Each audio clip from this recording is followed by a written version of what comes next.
Welcome back to the Sonicallyintuned podcast. Another episode. We're gonna hit y'all with some conscious stuff. We're gonna hit y'all with some conspiracy stuff today. We're gonna open up our brains because it's sonically in tune. We gotta be sonically in tune with the earth and what's going on with today and what we need to know as far as information that's being brought to us or that hasn't been brought to us, and I'm gonna bring it to you right now. First, we're gonna start off with Unit 731. If y'all not familiar with Unit 731, y'all need to get familiar with it now, and I'm finna break it down for y'all. Unit 731 was a covert biological chemical warfare research and development unit of the Imperial Japanese Army that is engaged in lethal human experiment in biological weapons manufacturing during the Second Sino-Japanese War in 1937 through 1945 in the World War II. This is where it gets real gritty of what this Unit 731 is all about right now. I'm finna break it down. Look, experiments included disease injections, controlled dehydration, hypobaric chamber experiments, biological weapons testing, amputation and weapons testing. Victims included babies, children, and pregnant mothers. Victims were from different nationalities, but the majority of them were Chinese. Additionally, Unit 731 produced biological weapons that were used in areas of China not occupied by Japanese forces, which included Chinese cities and towns, water sources, and fields. Estimates of those killed by Unit 731 and its related programs range up to 500,000 people. But it don't stop. It don't stop there right now. Let me get into the nitty gritty of this. And other test subjects were deprived of food and water to determine the length of time until death, placed into low pressure chambers until their eyes popped from their sockets. Experimented upon to determine the relationship between temperature, burns, and human survival. Hung upside down until death, crushed with heavy objects, electrocuted, dehydrated with hot fans, placed in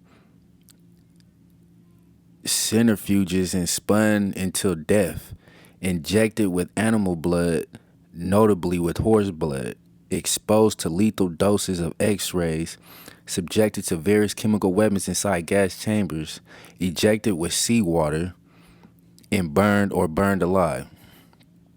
In addition to chemical agents, the properties of many different toxins were also investigated by the unit. To name a few, prisoners were exposed to detrodoxin, it's a pufferfish or foggy venom, heroin, Korean binweed, Bactyl, and castor oil seeds.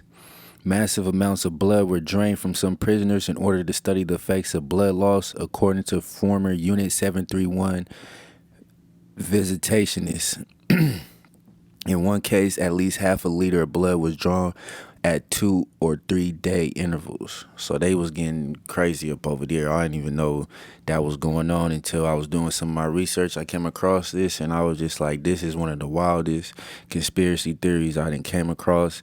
I don't even know if you can just name this a conspiracy theory. This is true facts that happened, and it didn't hit mainstream, and I don't know why, but check it out. Unit 731 tested many difficult chemical agents on prisoners and had a building detected to gas experiments. Some of the agents tested were mustard gas, lewisite, cyanide, acid gas, white phosphorus, phosphocene gas. A former Army major technician gave the following testimony in anonymously.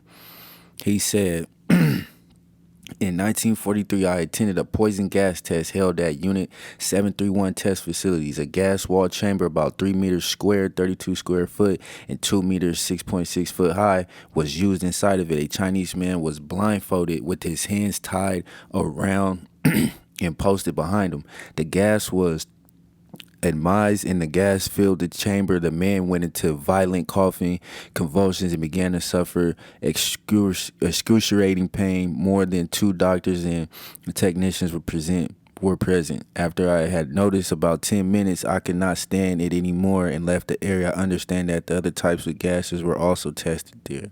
So you can only imagine what the fuck was going on over there, what the fuck people were seeing. to even have a fucking heart to see that shit. Like he said, he couldn't even take it no more. Like the people that was conducting these experiments on these prisoners and stuff, they for sure ain't got no heart. They for sure doing some inhumane shit going on over there.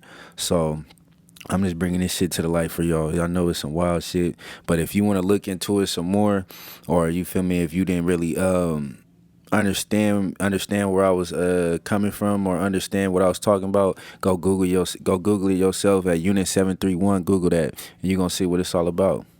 Some crazy shit going on. For sure, for sure. Let's get into the next one. This one is called Operation Paperclip. Operation Paperclip was a secret United States intelligence program in which more than 1,600 Nazi German scientists and engineers and technicians were taken from former Nazi Germany to the U.S. government employment after the end of World War II in Europe between 1945 and 1959. I do not have to say that, or I do not have to reread that for y'all to understand what I just said. Nazis is working with in the U.S. government. It says it right there. It was largely carried out by special agents of the U.S. Army Counterintelligence Corps. Many of these personnel members were some former leaders of the Nazi Party. So they have former Nazi leaders working in our U.S. government, if y'all didn't know that. The primary purpose for Operation Paperclip was the U.S. military advantage in the Soviet-American Cold War and the space race. The Soviet Union relocated more than 22 German specialists. A total of more than 6,000 people included family members with Operation, I don't know how to say that, during one night in October 22nd, 1946.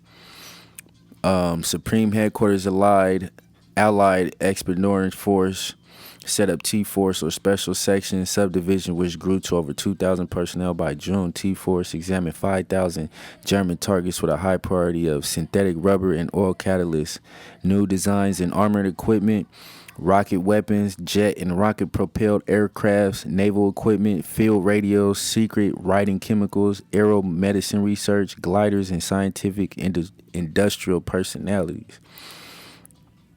When large numbers of German scientists began to discover in late April, Special Section Subdivision set up enemy personnel exploitation section to manage to interrogate them. Doesn't really explain to where I was trying to get this to, but for sure breaking down the who really won the war. I don't think nobody won the war. As you can see, they start hiring Nazi people. So the Nazis been here in America, for y'all people that didn't know that. Operation Paperclip is most definitely like the end of the war, where Nazi scientists came over to the U.S. government and started helping us out with NASA. That's what became NASA. For sure, they became NASA after that. So look that shit up on Google, Operation Paperclip. Check it out. The U.S. didn't win the war.